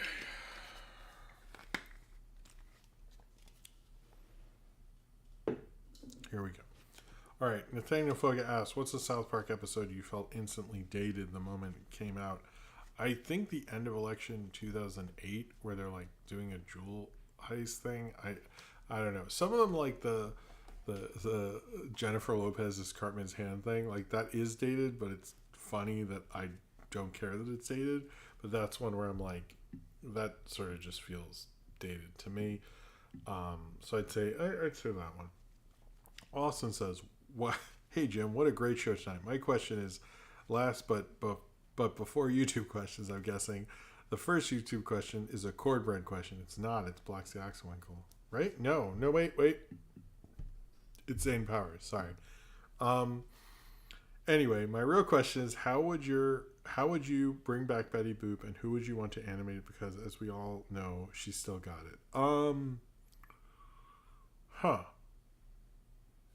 If they're not going to let Genny do Popeye, I know that's a boring ass answer. Either him, I think Rebecca could do it too. Or Lauren Faust. I'd say one of the 3. I think you can do the madcap thing as we've seen from the Disney's Mickey Mouse or the newer Looney. No, wait, couldn't you get the what was the Western show? And I had a cameo, and those two, Long Gone Gulch. They could do it. They would do a good job. I want them to do it. They would do a good job. But I think if you just kept it just gags and stuff, because we were watching them tonight. Actually, we were watching a bunch of Betty Boops tonight, and it's it still holds up. So all you really need is good gags. That's really what this is about. It's not about anything other than that. So that's what I would say. You just need to get good gags. All right. Zane Powers says, how can still Tim Burton think of himself as a quirky, misunderstood outsider when he's gone mainstream and easily sells out? I've wondered that myself. I also wonder, the way he references horror movies but doesn't make a horror movie. I always find that strange the more you think about it. So. Cornbread. Did you see in between what happened before the Spiderverse debacle? Jeff Snyder confirmed that Disney is prepping the casting call for an upcoming Wolfman series. I did see that. I heard it's between Oscar Isaacs and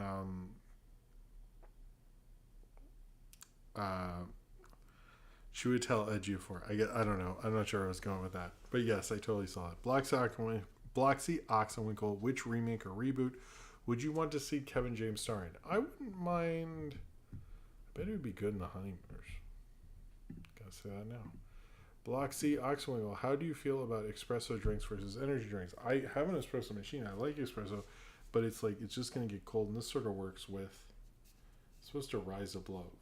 Fuel your greatness. Oh, look at that. Says it is vegan friendly, natural caffeine, sugar free, gross. Question: Zane Powers, do you agree with Doug Walker's top 11 dumbest Lord of the Rings moments? Part 1, 11, no one tried to save Gandalf, 10, all the endings, 9, Gimli being too dumb. I'm not very nitpicky. I really, even when I am, I feel embarrassed about it. I think that's just nit. I hate when people do that stuff. It's like, are you really, like, that's how you watch a movie? I don't know. Nathaniel Foga, think Tim Burton should do another animated film. Yeah, I think it'd be Frankenweenie worked out, I guess. Ratboy Mickey, favorite Kevin Smith movie? Mine is the OG Clerks, Clerks 2, and Zack and Miri make a porno. I would say Clerks Dogma. Yeah, I would say those. I have a fondness of Mallrats, but I don't think it's that good. Panavision, thoughts on the animated movie 9, and would you consider it as a good movie for spooky season? I thought I did a review of it somewhere. I'm not the biggest fan. It didn't represent as much to me. I mean, if you want it to be a spooky season movie, I like to watch actual horror movies, and to me, it's not really an actual horror movie, so that's my deal with that one. I know it represents more to you guys, but I think I was not the right age, maybe. Yeah, Zach and Tara, that's what I meant. Thank you, Nathaniel Foga. Is it true why they say Hollywood can't ignore the insider? Can they? For real, did you see the tweet? Jeez. What tweet? Oh, did he say something like that? Jesus. I mean, I don't know. To me, it's like, if you don't like these people, don't like give them a voice. I don't understand that. Please, Jim, not a question. Please go back to MomoCon. I hope so. That'd be cool. Oh my God, you're just listing off the things here. Zane Powers, Legolas is too cool. That's not a complaint. What? The amount of close-up shots. Well, they're trying to do the Denethor becomes something. Nobody really dies. Well, that's in the. That's like in the book. I don't understand. I hate when people do that. Whatever. Have you heard from Monster Reviews? No. I don't know what happened to that guy. Nathaniel Foga, think the new Tron will get any neat merch similar to Tron Legacy? Probably. I'd assume so. I would assume so. I hope that if they don't, what's the point? Ratboy Mickey, how do you consume so many energy drinks and not die? I don't know. We'll see if I make it out tomorrow morning. Cornbread, which of the Betty Boop shorts did you end up watching with Sophie? Is Sophie becoming a boop head? What do we watch? The baby one, and the where she's a judge, and I think the Snow White one with Cab Calloway, whatever those are called. Also, I had to watch some Woody Woodpecker for the Oscar, so I was switching on and off. I need to do the Barber of Seville review. It's happening. One movie crap is going to happen, guys. You should watch the Barber of Seville now. It's going to happen. There's some offensive stuff in it, but not too bad. Dylan Butler, will you do a review of the first episode of Life with Louie? I've been watching it on Fox Kids bootlegs on Tubi. I really enjoy it. I wouldn't be against that. I like sort of doing the first episode thing, so I haven't seen Life with Louie in a long time. Zane Powers, back with this thing.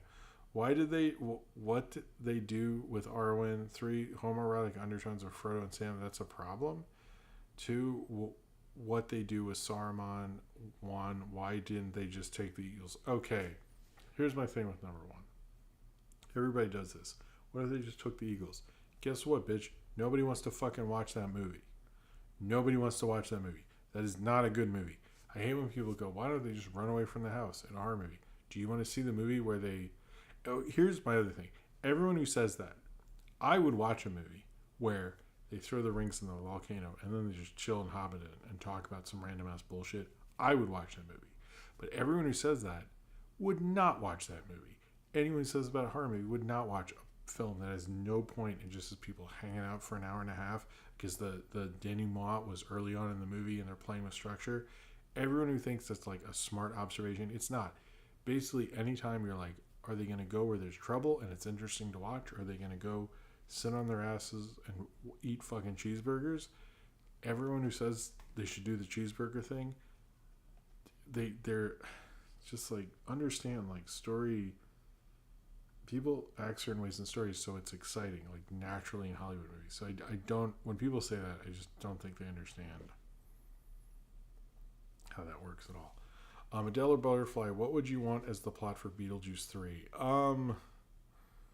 Please don't, I think. Zane Powers, why not play music during the breaks like you do at the start of the stream? Good point. Maybe I'll put, I'm trying to make some more music. Maybe I'll play something. You know what, Zane Powers, that is a good observation. You could put that in suggestions for Jim, and I'd say, good point. I will try to do that. Thank you for that, actually.